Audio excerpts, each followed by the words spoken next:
এগুলো কিন্তু বাড়ে ভালো, ওজনও হয়। এদের কি ওই ফিট টিট খাবার না, পুরো একে দেশি খাবার না? আর একটু ভাত টাত খাবান তো, একটু খুদ ভাত খাবেন। কেন ভাত খাত দেন না কেন? অসুখ বেশি হয়। হ্যাঁ আচ্ছা, খুদ টুদ দেন তো, খুদ? আচ্ছা আপনারা ইয়ে দেবেন মাঝে মাঝে ওই যে ভুট্টার গুঁড়ো দেন? গমের ভুসি দেন। আচ্ছা, এইটা মোরগ বিক্রি করছেন না? এটা মোরগ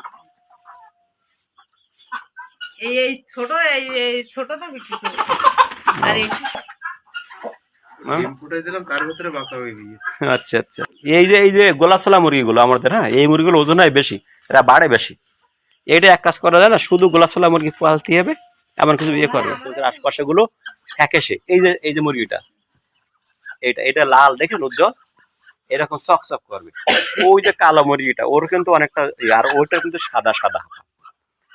এই দুটো মুরগির মধ্যে দেখেন, এই একটা আর ওই একটা, এটার ভিতরে ওই মুরগিটা হলো হচ্ছে ইয়ে বেশি, হচ্ছে উজ্জ্বলতা, আর এইটার দুটোর হলো প্রায় কাছাকাছি। এটার একটু ইয়ে আচ্ছা, ওই রং টং গুলো একটু ফ্যাকাশে বেশি ভাব, উজ্জ্বল হতে হবে।